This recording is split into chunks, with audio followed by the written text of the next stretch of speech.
अब हम जो विषय सीख रहे थे अब्राहम और लूत के अलग होने का, और लूत ने लालच किया, लूत के चरवाहों में और अब्राहम के चरवाहों में क्या हुआ?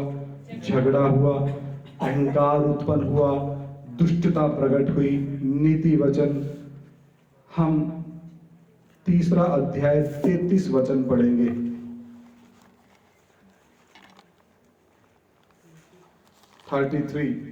The book of Proverbs chapter 3 verse 33.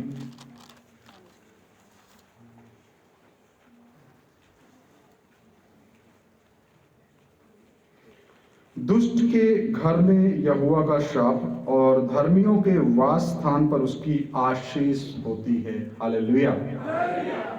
पढ़े।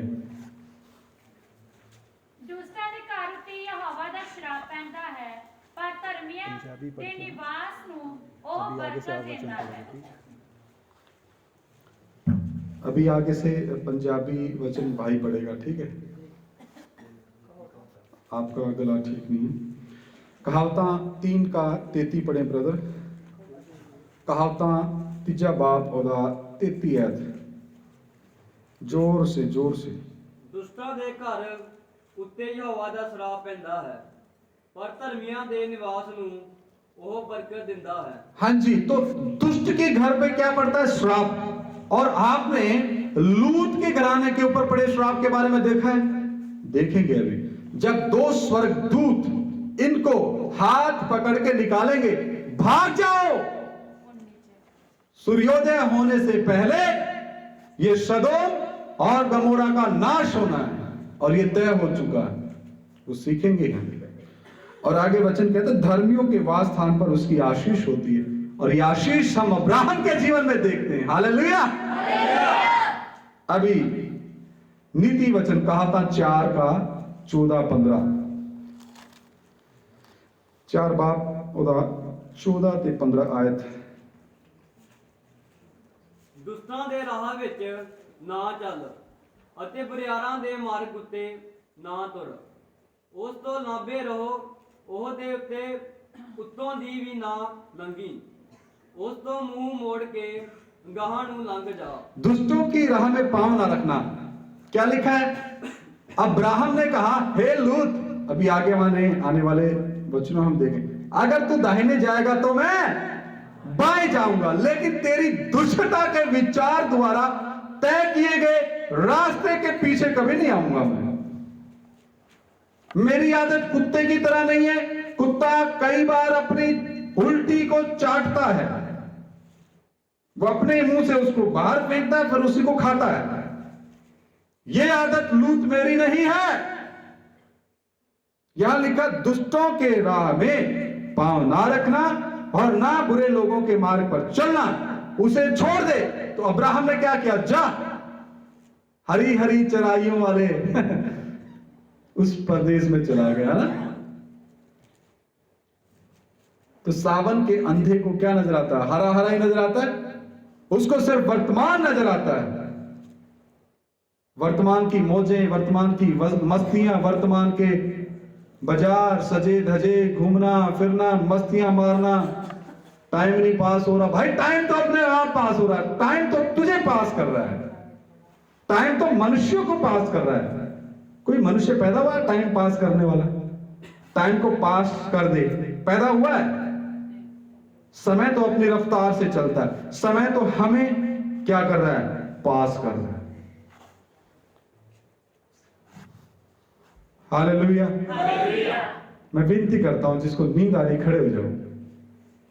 5 मिनट खड़े रहो। खड़े रहो आप भी, आंटी जी आप भी खड़े हो जाओ। 5 मिनट खड़े रहो, खड़े हो जाओ। यहां लिखा है उसे छोड़ दे, उसके पास से भी ना चल, उसके निकट से मुड़कर आगे बढ़ जा। तो अब्राहम ने क्या किया? लूत दाहिने गया तो अब्राहम ने रास्ता मोड़ के वो दूसरी दिशा में गया। हालेलुया।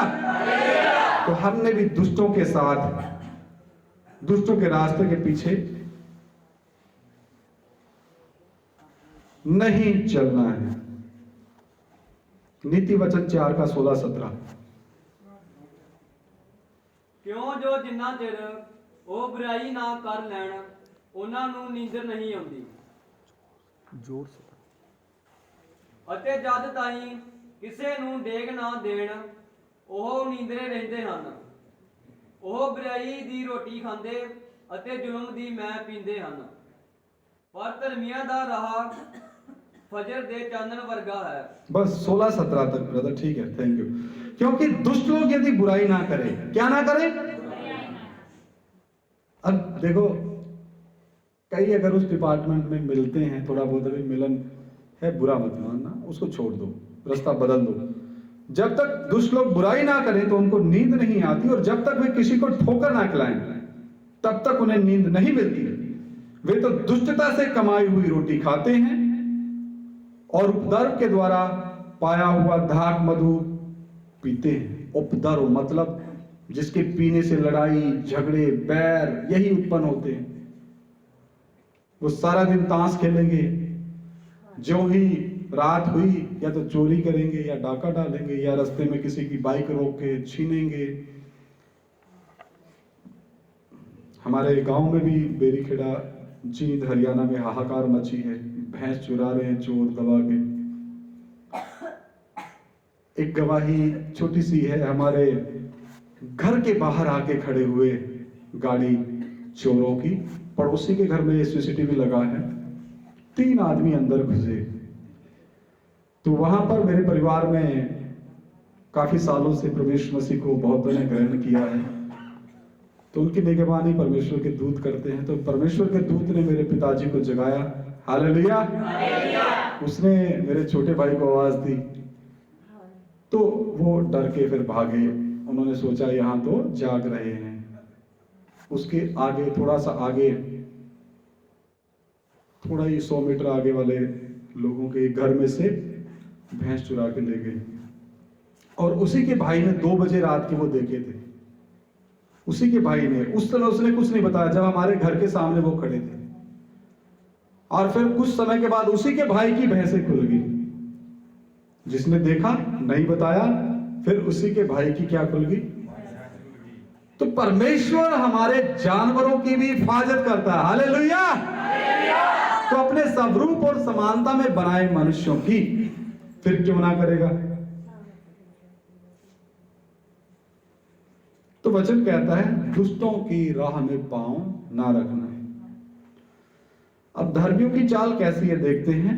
नीति वचन कहावता 4:18।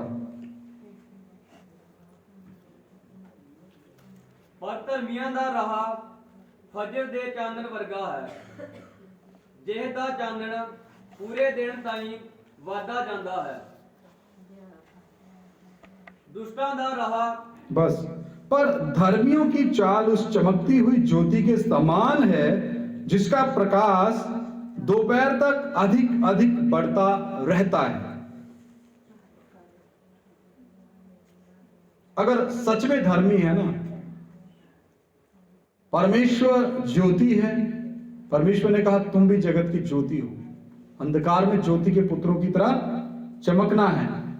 तो अगर असल में वो परमेश्वर से जन्मा है तो वो क्या करता है, वो दिन प्रतिदिन उसकी धार्मिकता जो परमेश्वर के द्वारा है बढ़ती जाती है। पवित्रता, अलगता, शुद्धता बढ़ती जाती है, और उसकी गवाही लोग ही खुद देते हैं कि नहीं सचमुच ये यहोवा का मुबारक लोग है, मुबारक लोग हैं, या मुबारक बेटी है या बेटा है, या मुबारक मंडली है या मुबारक कलीसिया है।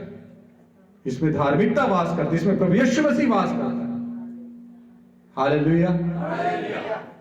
और ऐसा अब्राहम के जीवन में हम देखते हैं।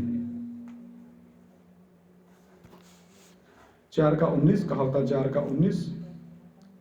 ਦੁਸ਼ਟਾਂ ਦਾ ਰਾਹ ਹਨੇਰ ਘੁੱਪ ਵਰਗਾ ਹੈ, ਉਹ ਜਾਣਦੇ ਵੀ ਨਹੀਂ ਪਈ ਉਹਨਾਂ ਨੂੰ ਕਿਸ ਤੋਂ ठोकर लगती है। दुष्टों का मार्ग घोर अंधकार में है। दुष्ट खुले रास्ते में चलना पसंद करता है, और उस खुले रास्ते को चुना लूत ने। अच्छी अच्छी हरी हरी चराइयों को देखा ना, पानी भी देखा, खुला रास्ता देखा। और अब्राहम ने कौन सा रास्ता चुना? तंग रास्ता। अब्राहम ने तंबू में वास किया, और वही आज्ञा अब आने वाले हम विषयों में सीखेंगे जब उत्पत्ति की किताब से निकलते जाएंगे। अपने बेटे इसहाक को सिखाई, वही आज्ञा इसहाक ने अपने बेटे याकूब को सिखाई और उन्होंने भी तंबू में वास किया। हालेलुया। लेकिन दुष्टों का मार्ग क्या है? घोर अंधकार में है। वे नहीं जानते कि वे किससे ठोकर खाते हैं, पता ही नहीं उनको। ठोकर क्या होती है उसका ही नहीं पता। अंधकार में चल रहे हैं, कुछ दिखता है नहीं। और अंधकार का राज्य, कुलुस्सियों की पत्री 1:23 में लिखा है, वो शैतान का राज्य है। दूसरा कुरिन्थियों 4:4 में लिखा है, इस संसार के सरदार ने लोगों की बुद्धि को क्या कर रखा है? अंधा। देखते हुए भी नहीं देखते, सुनते हुए भी नहीं सुनते। और पहला यूहन्ना 5:19 में हमने पढ़ा था, सारा संसार दुष्ट के वश में पड़ा। तो जो जिसके वश में पड़ा उसी के तो गुण प्रकट करेंगे ना। हालेलुया।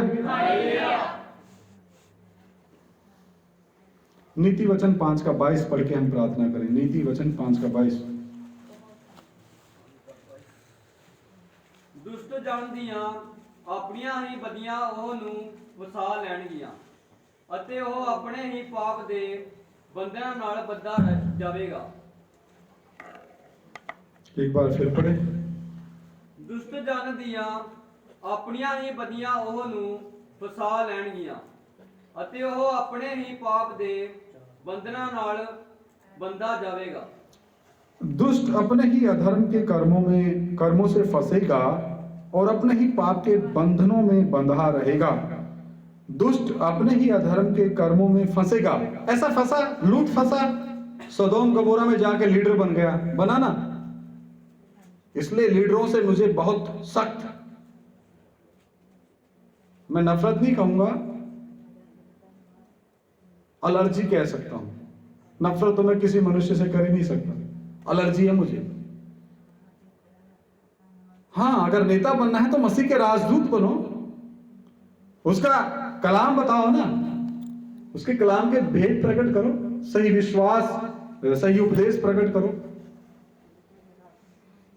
लेकिन लूत सदोम गमोरा में जाके क्या बन गया? न्यायी बन गया, नेता बन गया। अच्छे महल बना लिए, कोठी बना ली, और उसने अपनी पत्नी को भी नाश किया, क्योंकि उसकी पत्नी का मन अच्छी कोठी, अच्छे महल, जमीन जायदाद के ऊपर लगा रहा है। यिर्मयाह 17:9 क्या कहता है? मन तो सबसे अधिक धोखा देने वाला। उसने मन का हाला रखा, हाय इतनी अच्छी कोठी को छोड़ के कहां जाएं, जाना तो है। और स्वर्गदूतों ने साफ बोला था, पीछे मुड़ के ना देखना। आने वाले विषय में सीखेंगे, पहले ये दुष्ट और दुष्टता वाला विषय खत्म। लेकिन उसने वही गलती की, एक बार देख तो लूं कैसे जल रहा है। जो जल रहा है उसको क्या देखना है? आज तक वही खड़ी है, नमक का, लूण का खंबा बन के। जिसके पास पैसे हैं, पासपोर्ट बनाओ, देख के आ जाओ। नमक का खंबा अभी भी खड़ा है। सदोम गमोरा जो शहर जलाया था, उसमें वैज्ञानिक भी बोलते हैं कि आसमान से आग गिरी थी, आग ने इस शहर को जलाया था। सुनई पहाड़ पर थोड़ी सी परमेश्वर की मौजूदगी, महिमा उतरी थी जब मूसा से बात की थी। जब मूसा से कहा था परमेश्वर ने, इजरायलियों को बोल 3 दिन अपने आप को पवित्र करें, मैं बात करने आ रहा हूं। तो सुनई पहाड़ जल गया था, आज भी जला पड़ा है। हालेलुया। जब प्रभु यीशु मसीह जैतून पहाड़ के ऊपर